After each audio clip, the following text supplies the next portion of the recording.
showing off your legs was a bit of a big deal in a lot of human history, and not exclusively just Eurocentric history either. Though there is a really fun story about how the Victorian-era decorating trend of using table skirts was directly somehow related to the extreme modesty of the time, and so what some modern lay people tend to think is that even furniture legs were considered too sexy to look at. And J.D. Vance would probably agree.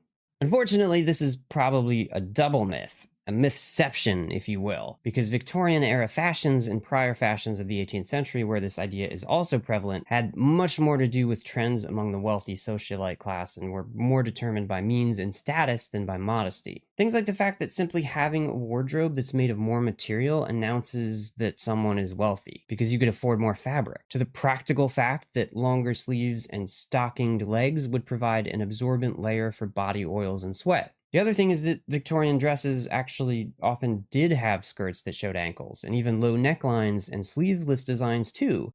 They simply only wore those for nighttime events and not during the day because sunscreen wasn't invented yet. I do have a couple of sources below in the didgeridoo where you can find out all about the nuances of Victorian-era fashion in context if you're interested.